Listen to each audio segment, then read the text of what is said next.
We're in the kitchen. It looks like we're getting a little scientific up here. We're in the kitchen with Chef Chris Kyler. He's representing Virginia, not only Virginia, but Hampton Roads. He's a native as a finalist on season 10 of the next Food Network Star, and he's here to show off some of his winning skills. Chef, the show's going to premiere this weekend, right? Yes. All right, so I know you've already taped the show. What are you going to be cooking up for us? I mean, explain these. Well, everything's bubbling.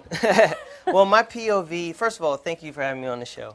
My POV, which is my point of view on the show, is taking classic cuisine and recipes and making them more modern. So I'm the modern guy. I'm always trying to do scientific things and change its format. So what I have here today is we're going to do a modern shrimp ceviche. Okay. And I did a citrus and mango cloud. Ooh. So you're like, what's a citrus and mango cloud? Basically, I took some mango puree and citrus juice from an orange. I mixed it together, I pureed it, and I took an ingredient called agar-agar. It's something that they now carry. Agar-agar. It changes the texture of anything you add it to.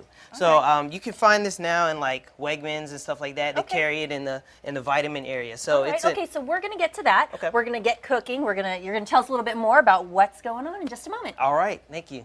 We are back now with Chris Kyler. He's a Virginia native. Where are you from? Hampton, Virginia. Okay, he's from Hampton, Virginia. He's a native. He's gearing up for the premiere of the next Food Network Star, and that's going to premiere this weekend. Today he's working on modern lobster and shrimp ceviche, and we'll tackle modern tuna strawberry later. Oh, all this modern's throwing me off. Where do we start? First of all, you said modern, so what does that mean? I'm trying to understand. Modern. When I say modern, I mean using the techniques of our day, the 21st century, to enhance dishes, to repurpose them, to take classic recipes that our forefathers created and just bringing it in, into this day. That our forefathers created. That sounds so monumental. Okay, so we're doing the ceviche first. What do we got here? All right, so we have some lobster and shrimp, just roughly chopped up. Go ahead and put that in the bowl for me. Just dump it in? Dump it in. With the juices and everything? Yep, everything in there. Okay, we there got we go. And take a little bit of your lemon and lime juice. You want to squeeze that in there. Nice. There we go. I never have enough too much there lemon you go. and lime. You got to get in there. Okay, that's pretty good. Okay. Go ahead and grab some olive oil. All right. Just squeeze some olive oil in there, about a half teaspoon. I don't know. That's pretty good. Okay, you're turning me into a Food Network star. Okay, what's next? We had to go through this. We had to go through this. Add a little bit of cilantro. Cilantro. A couple pinches. Couple pinches. Yeah, a couple pinches. And then just some salt. We're going to add some salt in there. And then and what's the trick to a good ceviche? The trick to a good ceviche is the acidity. The acidity is what actually cooks is the cooking process, because you're not going to cook it in a pan or anything, and that's going to cook it and keep it cold. So the cilantro and the fresh herbs is what's going to make it really refreshing and a good summertime dish. Now, with the ceviche, we added the salt. That's going to be, it has bitter. You got the lemon going on. You want to let the juices, everything kind of soak together. Exactly, so it can cook. So with the pineapple and citrus cloud that we have today, this is going to give it sweetness. Okay. So the dish is not so bitter. So we're going to just put that on there. Toss this up. Should be ready to go. And we're just going to plate it up. This is something that you can do, like I said, for summertime. You can do it as in a amuse-bouche. Amuse-bouche is a bouche. It's an invigorating bite. That's what it means in French. So it's a nice invigorating bite. We want to add a little bit of crunch to it. So I did some toasted panko. Add that to the top. And like I said, you can do this as an hors d'oeuvre or as an amuse-bouche for a summertime event.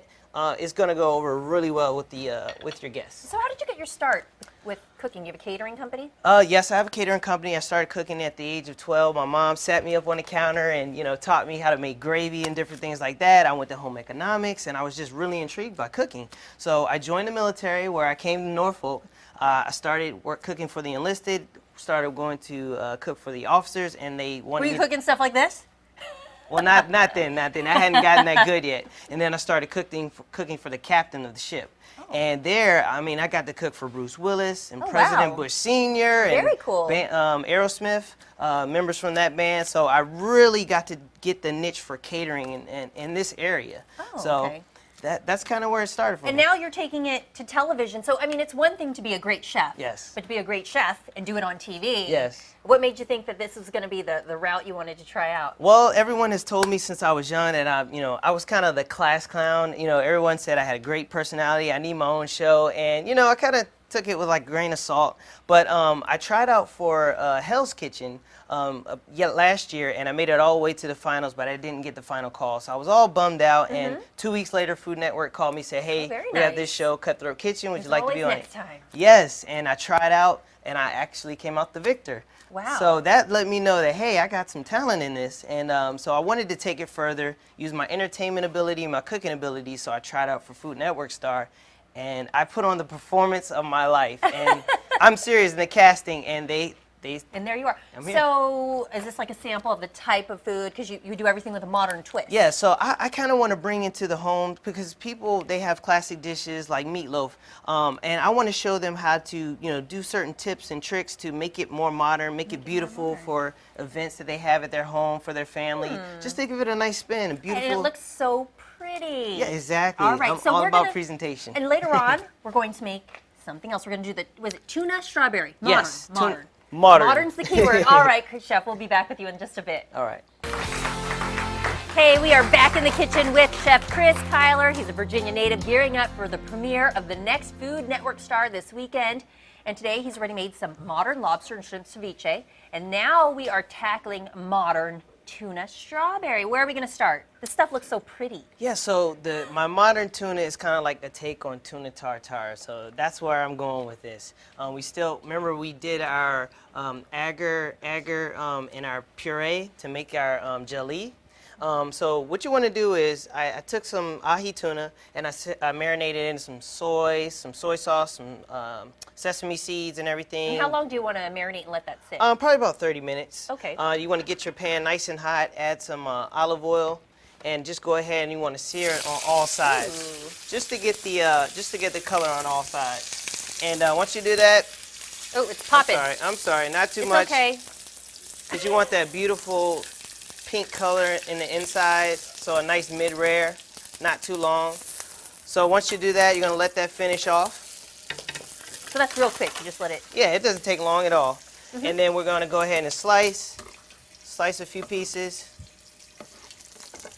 We're going to take our strawberry cloud right here.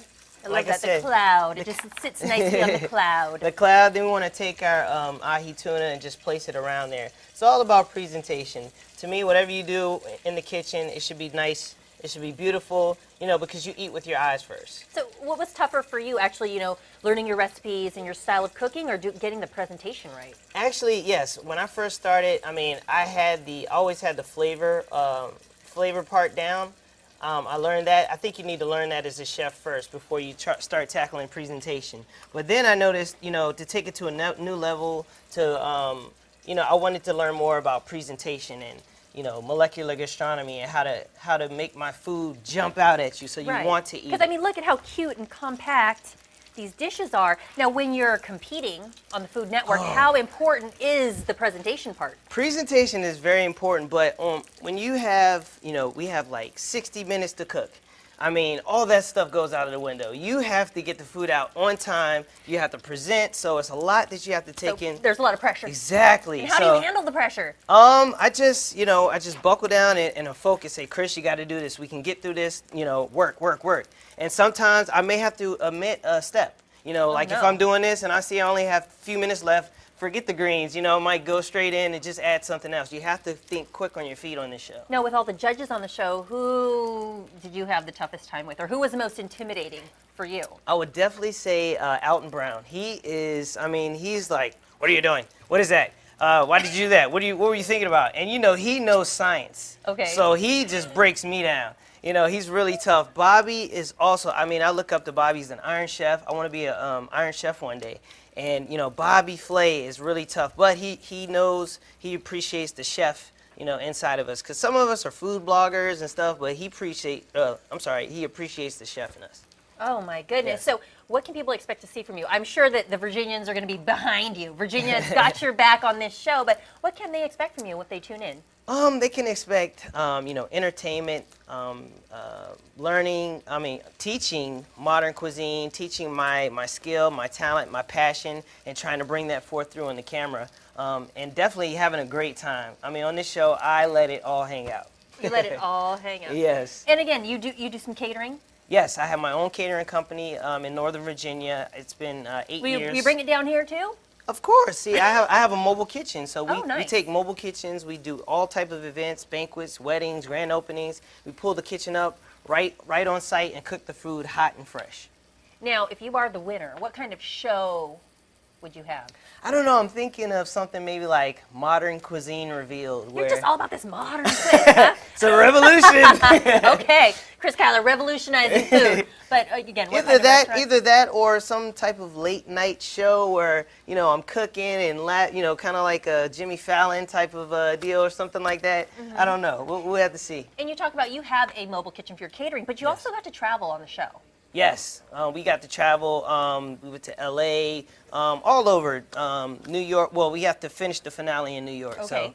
so it's going to be pretty exciting. It's going to be really exciting. You have Oh to my check it goodness, out. I cannot wait. So you can catch the premiere this Sunday. Check out Chef Chris Kyler as he competes in the 10th season of The Next Food Network Star. Again, that's premiering Sunday night at 9 on the Food Network, and you can check your local listings for channel information.